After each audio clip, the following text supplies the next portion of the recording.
go. You jumped on that bandwagon and bought yourself a Peloton. And then you put it in your basement and realized your kids still play hockey down there. And so you started to get really panicky about your lovely screen. So you looked at the Peloton website and you said, where is the Peloton cover for the wonderful screen? And there wasn't one. Is that just me? Was this just a me problem? Because if it was, only one person will watch this video. But if it wasn't, then I hope that you will enjoy sewing a Peloton cover for yourself or as a gift for someone who has a Peloton, because this tutorial is all about how to make a really good Peloton cover for that Peloton screen. My particular Peloton is the very first one that they made, so it is a particular sized screen that I have made this for. However, even if you don't have a Peloton, if you have one of those Nordic bikes, or you have the Peloton treadmill with the larger screen, what I suggest you do is have a look in the description down below. I will link to a blog post all about this Peloton cover, and I will have listed there all of the measurements for my particular screen that I made this Peloton cover for, and then you'll be able to measure your screen and make a few adjustments from there. But at least you'll be able to get an idea of how in the world to put something like this together.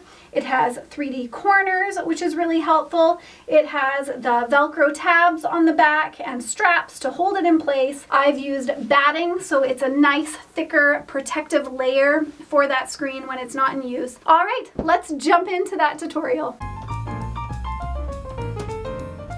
So I cut all 3 of these layers the same size. So I've got 2 layers of the flannel for the inside, and I cut it at 14 inches by 22.5 inches.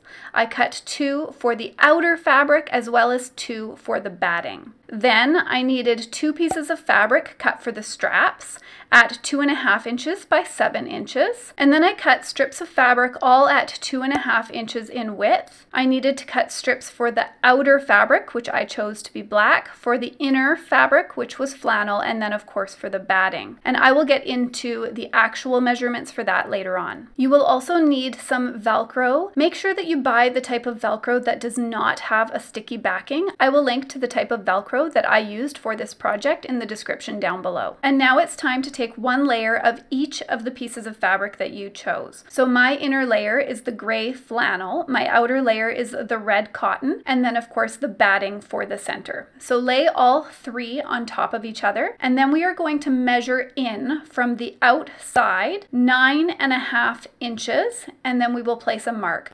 Do that for both sides. You should end up with a gap of 3.5 inches. And then you will mark from the bottom up 6.5 inches. And then draw 1 more line straight across, matching up those 2 points. And then grab a pair of scissors and cut out that opening that we just marked, and you will cut it out of all 3 layers. This will be for the back of our Peloton cover. Now just remove your inside layer. For myself, that would be the flannel. Now it's time to cut our strips of fabric. So our 2.5 inch strips, you will need 3 cut at 22.5 inches, 1 in your outer layer of fabric. For myself, I chose black, 1 in your inner layer of fabric. For myself, that's the flannel gray, and 1 of the batting. Now for your outer edge pieces, you will need those cut at 2.5 by 14 inches, and you will need 6 of these cut. So you will need 2 cut from your batting, you will need 2 cut from your outer fabric, and 2 cut from your inner fabric. Now we are going to assemble our outer layer of fabric with the batting together. Start with the 2.5 inch by 14 inch strips and attach them to the sides, right sides facing in. You'll do this on both sides.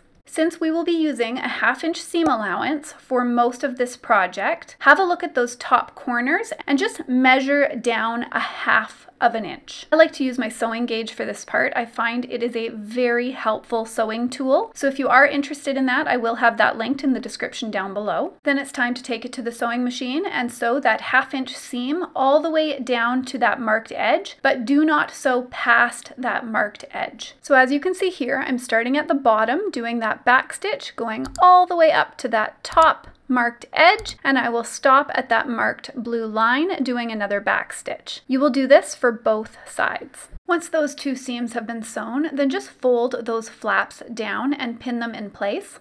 This will make it easier to attach our top strip.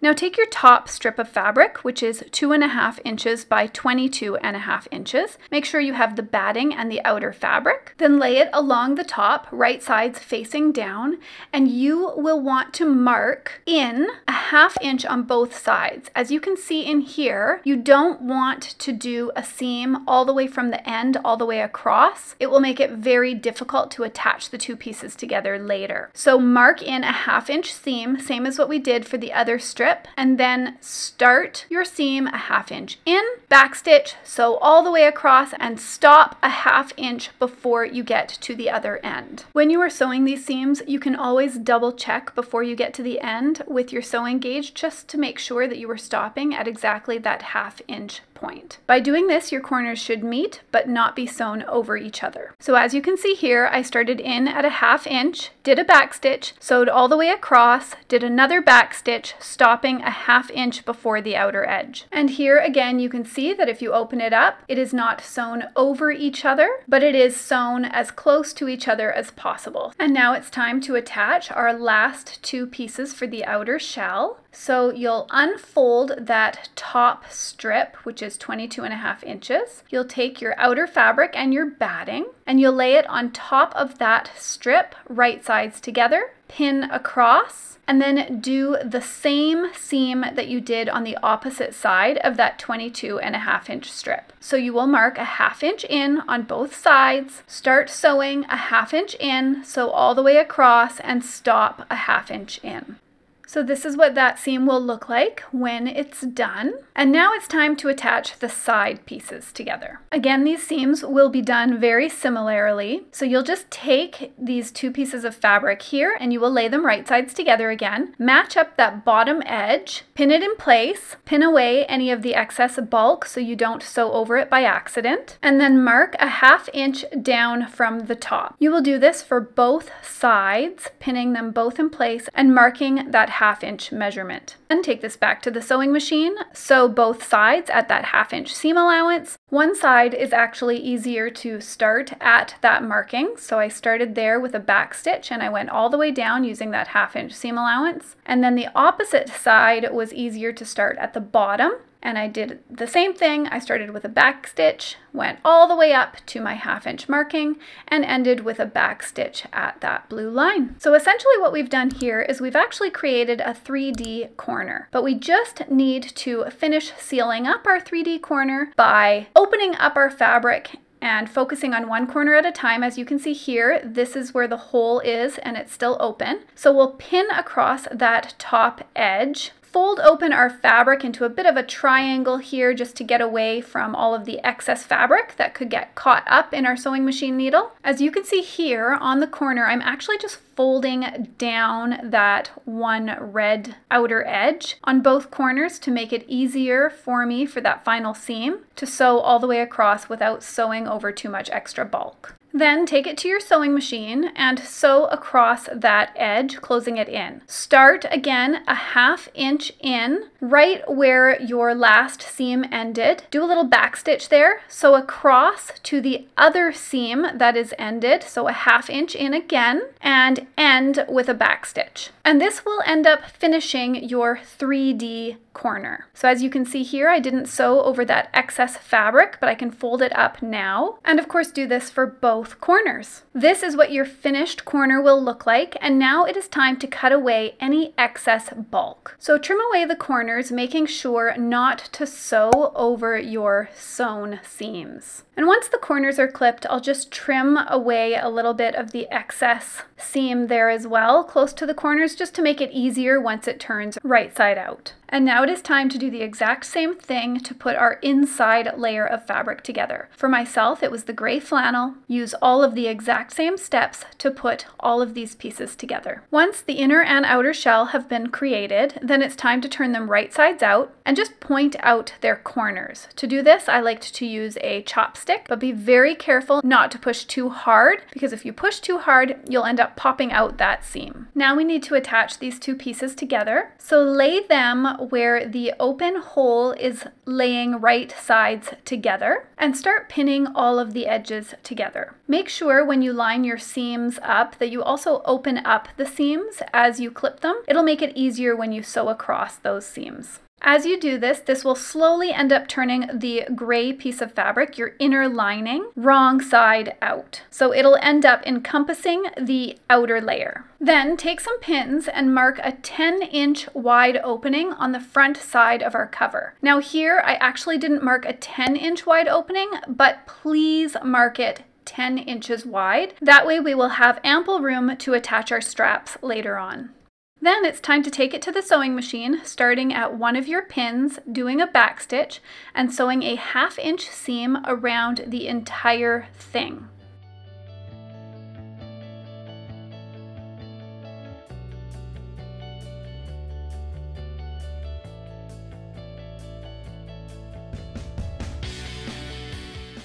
And of course, finishing with a back stitch at that second pin. That way you will still have left yourself that 10-inch wide opening. And now it's time to move on to our straps. So take your outer fabric that you cut at 2.5 inches by 7 inches, and you cut 2 of those, and just take them, fold them right sides together, and iron them in half. Then take them to your sewing machine and sew a 1/4 inch seam. This is where our seam allowance differs. So a 1/4 inch seam across that long open edge. Backstitch when you start and backstitch when you stop, and of course do that on both strips of fabric. Then take them back to your iron and open up your seam facing up and just iron it flat. Do this for both strips, and then take it back to the sewing machine and sew one of the ends shut at a 1/4 inch seam again, and do that for both straps. Then take your scissors and just trim away the corners on both straps by that closed edge. This will just make for a crisper look when you turn it right sides out. Make sure, of course, not to snip on the actual seam that you've sewn. And then it's time to turn both of these straps right side out. For myself, I like to do this using my easy point and turner, and I just slip it in, and then I wiggle the fabric along to the other side, and that's the easiest way I've found to turn these right side out. And of course, if you're interested, I will link these in the description down below. Next, I'll just take my chopstick and point out those corners, and then I will iron both straps flat. Next, cut out 2 pieces of Velcro the width of your straps, and make sure, of course, you cut a front and a back for each piece of Velcro. Now, before I sew my Velcro to my strap, I like to use a little bit of Fabri-Tac, and I just put a tiny dot in the very center of my Velcro where I will not be sewing. This way it stays attached to my strap, and then I can sew around all 4 corners without being too concerned of the Velcro moving on me. Then I took it to my sewing machine, started with a back stitch, and sewed around all 4 corners with a matching thread. Now, of course, you can see I've already sewn around all 4 corners, but I forgot to film it, so I thought I would film it again for you so that you could see what I mean. And of course, as always, we end with a back stitch. And now that our straps are made, we can go back to our main Peloton cover.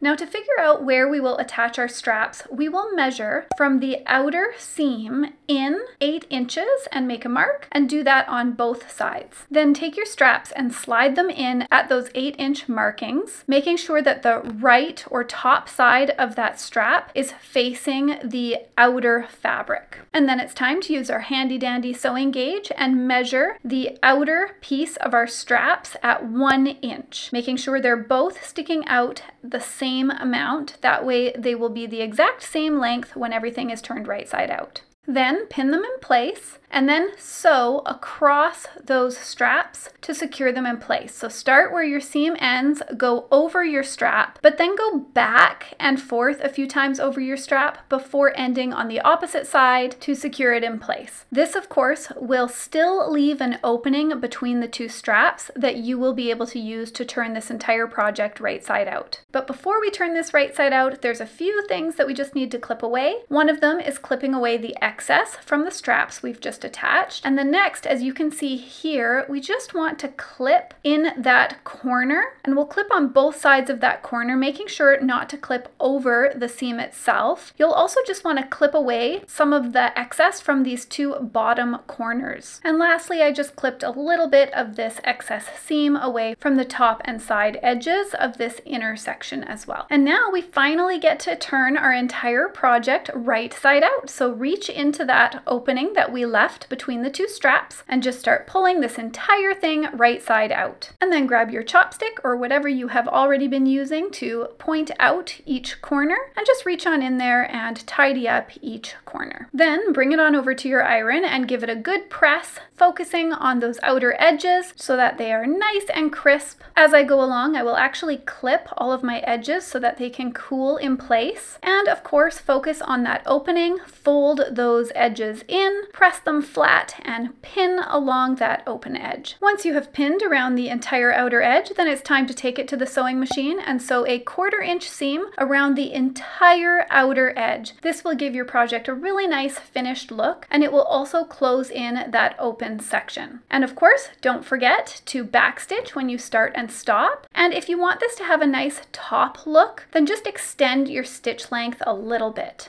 And the last thing that we need to do is attach our Velcro pieces to the back side of our Peloton cover. To do this, grab a little bit of Fabri-Tac again and place a central dot on the actual Velcro, and then measure down 2 inches from the top of the opening and about 1 inch from the outer edge. And that's where we will actually sew our Velcro pieces in place. Now, the easiest way that I found to attach the Velcro onto the Peloton cover itself was to actually remove that storage bin on the sewing machine that most sewing machines have. And it just gives you that little bit of extra space to work with while you're attaching the Velcro on. And then of course, I just did a back stitch and I went around all 4 edges of the Velcro, the same as we did last time, and secured them in place.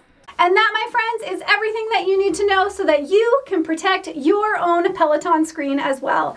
I hope that you found this tutorial helpful. If you did, please give it that thumbs up, as that really does help YouTube know to share the video around to other people. And as always, if you love sewing and you're looking for more fun, simple sewing ideas, this one was a little more complicated. I would say this was an intermediate level sewing project. But you know, if you've been sewing a few beginner items, I say give this one a go. And of course, hit that subscribe button and the notification bell if you want more videos like this one. And as always, I hope that you have a wonderful day. Bye for now.